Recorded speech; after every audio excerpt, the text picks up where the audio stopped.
ಓಂ ಗುರುಭ್ಯೋ ನಮಃ. ಹರಿ ಓಂ ಹರಿ. ನಮಸ್ತೆ ನನ್ನ ಪ್ರೀತಿಯ ವೀಕ್ಷಕರೇ, ನಾನು ನಿಮ್ಮ ಡಾಕ್ಟರ್ ಪಂಡಿತ್ ಶ್ರೀ ಸಿದ್ಧಾಂತ ಅರುಣ್ ಶರ್ಮ ಗುರುಜಿ. ವಿಶೇಷವಾಗಿ ಇವತ್ತಿನ ಒಂದು ಸಂಚಿಕೆಯಲ್ಲಿ ನಾವು ಧನುರ್ ರಾಶಿಯ 2026 ವಾರ್ಷಿಕ ಭವಿಷ್ಯವನ್ನು ನೋಡೋಣ. ಈ ಧನುರ್ ರಾಶಿಯವರಿಗೆ ಈ ಒಂದು ವರ್ಷ ಗುರುವಿನ ಒಂದು ಲಾಭ, ಶನಿಯ ಒಂದು ಅಶುಭ ಲಾಭ ತುಂಬಾ ಸಮಸ್ಯೆಗಳಿಗೆ ಈಡು ಮಾಡುತ್ತೆ. ಯಾವ ರೀತಿಯಪ್ಪ ಅಂದರೆ, ಆರ್ಥಿಕತೆಯಲ್ಲಿ ಅವ್ರ ಎಕ್ಸ್ಪೆಕ್ಟೇಷನ್ ಮಾಡುವಂಥದ್ದು ಅವ್ರಿಗೆ ದೊರೆಯೋದಿಲ್ಲ. ಮತ್ತು ಮಂದ ಬುದ್ಧಿ, ಮಂದ ವಿಚಾರ, ಡಿಸಿಷನ್ ಮೇಕಿಂಗ್ ಕರೆಕ್ಟ್ ಆಗಿರೋದಿಲ್ಲ ಈ ಸತಿ ಅವ್ರಿಗೆ.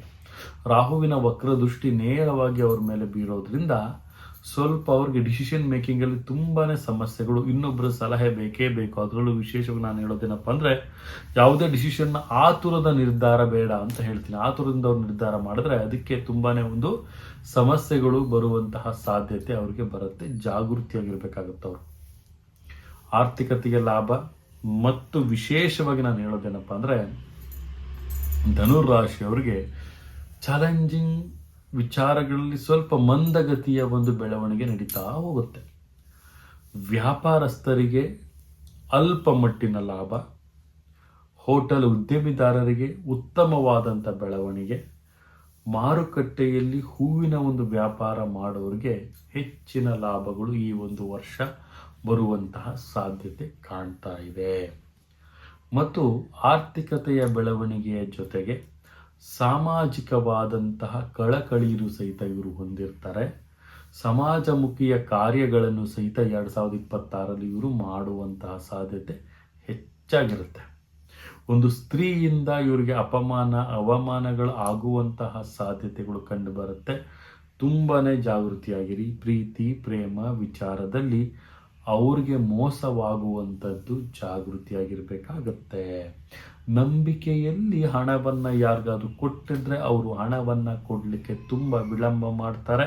ಮತ್ತು ಹಣ ಸಹಿತ ಸರಿಯಾದ ಸಮಯಕ್ಕೆ ಅವ್ರಿಗೆ ಸಿಗುವುದಿಲ್ಲ ಅಂತಲೂ ಸಹಿತ ನಾನಿಲ್ಲಿ ತಿಳಿಸ್ಕೊಡ್ಬೋದಾಗತ್ತೆ. ಹೆಚ್ಚಿನ ಒಂದು ಜಾಗೃತಿಯನ್ನು ಅವರಲ್ಲಿ ವಹಿಸಬೇಕಾಗತ್ತೆ.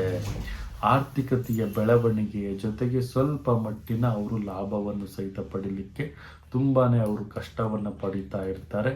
ಅದಕ್ಕೆ ತಕ್ಕಂತಹ ಒಂದು ಆರ್ಥಿಕತೆಯ ಒಂದು ಸಿದ್ಧತೆಯನ್ನು ಸಹಿತ ಅವರಲ್ಲಿ ಮಾಡಿಕೊಳ್ಳುವುದು ತುಂಬಾ ಉತ್ತಮ.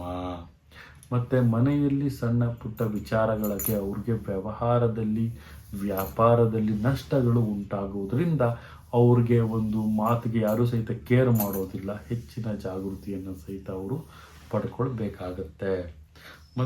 ಮತ್ತು ಆರ್ಥಿಕತೆಯ ಸಮಯದಲ್ಲಿ ಹೆಚ್ಚಿನ ಲಾಭಗಳು ಬಂದರೂ ಸಹಿತ ಉನ್ನತಿಯಾದಂಥ ಆಕರ್ಷಣೆ ಸಹಿತ ಅವರಿಗೆ ಸಿಗೋದಿಲ್ಲ.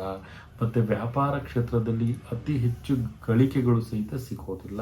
ಹೆಚ್ಚಿನ ಒಂದು ಸಮಸ್ಯೆಗಳಿಗೆ ಅವರು ಗುರಿಯಾಗ್ತಾರೆ. ಮತ್ತು ವಿಶೇಷವಾಗಿ ನಾವಿಲ್ಲಿ ನೋಡೋದಾದರೆ, ಧನುರ್ ರಾಶಿಯವರಿಗೆ, ಅದರಲ್ಲೂ ರಾಜಕೀಯ ಕ್ಷೇತ್ರದಲ್ಲಿರೋರಿಗೆ ಒಂದು ಅಮೂಲ್ಯವಾದಂಥ ಪದವಿಗಳ ಒಂದು ವ್ಯಾಮೋಹ ಜಾಸ್ತಿ ಆಗಿರುತ್ತೆ. ಆ ಪದವಿಗಳು ಸಿಗುವಂತಹ ಲಕ್ಷಣಗಳು ಸಹಿತ ಕಾಣ್ತಾ ಇದೆ. ಮತ್ತು ವಿಶೇಷವಾಗಿ ನಾವಿಲ್ಲಿ ಹೇಳೋದಾದರೆ, ಉನ್ನತ ಸ್ಥಾನಕ್ಕೆ ಏರುವ ಮೆಟ್ಟಿಲುಗಳನ್ನು ತಾವು ಮಾಡ್ಕೊಂಡಿರ್ತೀರಿ. ಆ ಮೆಟ್ಟಿಲುಗಳು ತಮಗೆ ಇಲ್ಲಿ ಬಳಕೆಗೆ ಬರುತ್ತೆ. ಮತ್ತು ಧನುರ್ ರಾಶಿಯವರು ಆದಷ್ಟು ಸಹಿತ ಸೌಮ್ಯತೆಯನ್ನು ಕಾಪಾಡಿಕೊಳ್ಳಿ ಮತ್ತು ದೈವದ ಆರಾಧನೆಯನ್ನು ತಾವು ಮಾಡ್ಕೊಳ್ಳಿ. ಉತ್ತಮವಾದಂಥ ಲಾಭ ಸಿಗುತ್ತೆ. ರೈತರಿಗೆ ತಕ್ಕಂಥ ಬೆಳೆಗೆ ತಕ್ಕಂಥ ಲಾಭ ಸಿಗುವಂಥದ್ದು.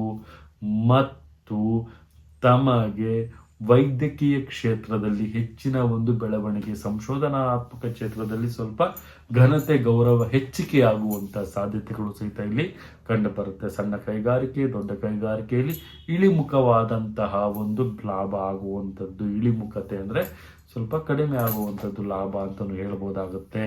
ಈ ಒಂದು ವರ್ಷವಿಡೀ ಗೊಂದಲಮಯವಾದಂಥ ವಾತಾವರಣದಿಂದ ಮುಕ್ತಿ ಹೊಂದಲಿಕ್ಕೆ ತುಂಬಾ ಪ್ರಯತ್ನವನ್ನು ಪಡ್ತಾ ಇರ್ತೀರಿ. ಆ ಪ್ರಯತ್ನಕ್ಕೆ ತಕ್ಕಂಥ ಲಾಭನೂ ಸಹಿತ ತಮಗೆ ಸಿಗುತ್ತೆ ಅಂತಲೂ ಸಹಿತ ನಾವಿಲ್ಲಿ ತಿಳಿಸ್ಕೊಡ್ಬೋದಾಗುತ್ತೆ. ಈ ಒಂದು ವರ್ಷದಲ್ಲಿ ತಾಯಿ ಜಗನ್ಮಾತೆ ಪಾರ್ವತಿ ದೇವಿ ಅಂದರೆ ಮೂಕಾಂಬಿಕಾ ದೇವಿಯ ಒಂದು ಆರಾಧನೆಯನ್ನು ತಾವು ಮಾಡೋದ್ರಿಂದ ಹೆಚ್ಚಿನ ಲಾಭ ತಮಗೆ ಸಿಗುತ್ತೆ ಅಂತಲೂ ಸಹಿತ ಹೇಳ್ಬೋದು. ಇದಾಗಿತ್ತು ಧನುರ್ ರಾಶಿಯ 2026 ವಾರ್ಷಿಕ ಭವಿಷ್ಯ. ಇದೇ ರೀತಿ ನಮ್ಮ ಚಾನಲ್ನ ಲೈಕ್ ಮಾಡಿ, ಶೇರ್ ಮಾಡಿ, ಕಮೆಂಟ್ ಮಾಡಿ ಪ್ರತಿಯೊಂದು ವಿಚಾರಗಳನ್ನು ತಾವು ಬೆಲ್ ಐಕಾನ್ ಒತ್ತೋದ್ರ ಮುಖಾಂತರವಾಗಿ ನಮಗೆ ತಾವು ತಿಳಿಸ್ಬೋದು ಅಂತ ಹೇಳುತ್ತಾ, ನನ್ನ ಆರಾಧ್ಯ ದೈವ ಶ್ರೀ ಕೊಲ್ಲೂರು ಮೂಕಾಂಬಿಕಾ ದೇವಿ ಪ್ರತಿಯೊಬ್ಬರಿಗೂ ಸಹಿತ ಆರೋಗ್ಯ ಆಯಸ್ಸು ಸಂಪತ್ತು ಕೊಟ್ಟು ಕಾಪಾಡಲಿ ಅಂತ ಹೇಳ್ತಾ, ಸರ್ವೇ ಜನ ಸುಖಿನೋ ಭವಂತು, ಸರ್ವ ಮಂಗಳಾನಿ ಭವಂತು.